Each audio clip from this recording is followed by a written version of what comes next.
Son günlər Gürcüstanda etnik zəminli zorakı insidentlərin ard-arda baş verməsi cəmiyyətdə ciddi narahatlıq doğurub. Hadisələrin təsadüfi yoxsa əvvəlcədən planlaşdırılmış şəkildə baş verib-vermədiyi barədə müxtəlif fikirlər səslənsə də, ekspertlər qeyd edirlər ki, dövlət dilinin öyrədilməsi istiqamətində real dəstək göstərilmədiyi müddətdə bu cür gərginliklərin davam etməsi mümkündür. Məsələ ilə bağlı danışan ekspertlərdən biri bildirib ki, dövlət vətəndaşlarından rəsmi dili bilməyi tələb edirsə, onda bu istiqamətdə də şərait yaratmalıdır. Eyni zamanda zorakılıq yolu ilə dil məsələsinin həllinə cəhd göstərmək əksinə mənfi nəticələr doğurur. Mütəxəssislər üstəlik qeyd edir ki, nifrət zəminində törədilən cinayətlərə qarşı daha sərt cəzaların tətbiqi vacibdir. Ekspertlər həmçinin xəbərdarlıq edirlər ki, hazırki gərginlik fonunda Rusiyanın maraqlı qüvvələri tərəfindən təxribatların təşkil olunması istisna edilmir. Beynəlxalq məsələlər üzrə ekspert Zurab Batiashvili ümumi vəziyyətin hazırda ağır olduğunu qeyd edib. Vəziyyət həqiqətən də ağırdır. Son dövrlərdə Gürcüstanda gördüklərimizin nə dərəcədə təşkilatlanmış və əvvəlcədən planlaşdırılmış olduğunu dəqiq bilmirik. Reallıq budur ki, əgər bir ölkə vətəndaşının dövlət dilində danışmasını istəyirsə, bu bütün ölkələr üçün keçərlidir. Onda həmin vətəndaşlara bu istiqamətdə dəstək göstərməlidir.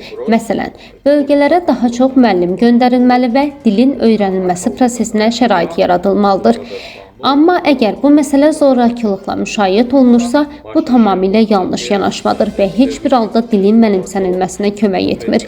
Son vaxtlar bu cür insidentlərin sayı artıb. Məncə bu ölkədə formalaşmış ümumi vəziyyətin nəticəsidir. Burada seçilən ədalət və cəzasızlıq sindromu üstünlük təşkil edir. Baş verənlərlə bağlı əslində nəzəri olaraq çox şey demək mümkündür. Mütləq şəkildə hadisələrin necə inkişaf edəcəyini gözləməliyik. Görək bu prosesin davamı olacaq ya yox. Yalnız bundan sonra deyə bilərik ki, bu əvvəlcədən planlaşdırılmış bir kampaniyadır, yoxsa sadəcə təsadüfi baş verən hadisələrdir. Rusiya isə ümumiyyətlə istənilən vasitə ilə vəziyyəti gərginləşdirməyə çalışır. Buna görə də ondan gələn hər hansı təxribat bizi təəccübləndirməməlidir. Amma yenə də səbirli olub hadisələrin gedişatını gözləməliyik. Yaxın zamanda nə baş verdiyi daha aydın olacaq. Sosial Ədalət Mərkəzinin rəhbəri Tamtam Mikeladze baş verənləri şərh edib və qeyd edib ki, Rusiya-Azərbaycan gərginliyi fonunda Rusiyanın maraqlı qüvvələri Gürcüstanda təxribatlara başlaya bilər. Çox aydındır ki, bu insidentlərin etnik konteksti olub. Çünki iştirak edən şəxslər bildirirlər ki, Gürcü dilində danışmama səbəbindən bu zorakı hadisələr baş verib. Təbiidir ki, hüquqi təsnivat zamanı yalnız bu cinayət, zorakılıq, döymə və ya sağlamlığa zərər yetirmək ilə kifayətlənmək olmaz. Bununla yanaşı etnik nifrət və dözümsüzlük motivi də nəzərə alınmalıdır. Başa düşək ki, belə cinayətlər adi deyil. Onların güclü sosial və icma effekti var. Çox vaxt bir nəfərə edilən hücum bütün icmaya qarşı hücum kimi qəbul edilir və bu icmalar arası gərginliyə, münaqişələrə yol aça bilər. Yəni bu başqa tip münaqişələr və yeni cinayətlərin yaranması riskini gətirir. Buna görə də dövlət tərəfindən nifrət və dözümsüzlük motivi ilə hərəkət edən şəxslərə qarşı cəzalar daha yüksək və sərt olmalıdır ki, belə cinayətlər təkrarlanmasın. Məsələyə daha dərindən yanaşsaq, cəmiyyətimizdə tez-tez belə fikirlər səslənir ki, etnik azlıqlar dövlət dilini öyrənmirlər. Ortaq məkanımıza hörmət göstərmirlər. Amma sonraki insidentlərdə iştirak edən insanlar məlumatlı deyirlər ki, bu nəyə görə baş verir. Onlar başa düşmürlər ki, dövlət dilini bilməmək ilk növbədə dövlətin məsuliyyətdir.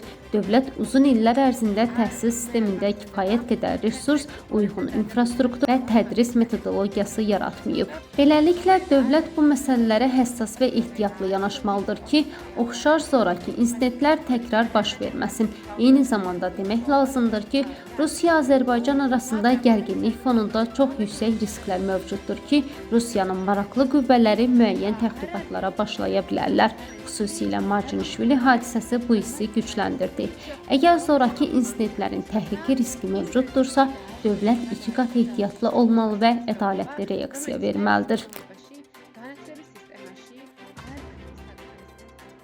Qeyd edək ki, sentyabrın 18-də Marneulinin Rustaveli küçəsində Bələdiyyə Məclisinin sədr müavini Richard Gigani'nin oğlu Mamuka Gigani şirniyyat mağazasının yeniyetmə əməkdaşına "Niyə gürcü dilini bilmirsən?" deyə fiziki zorakılıq törədib.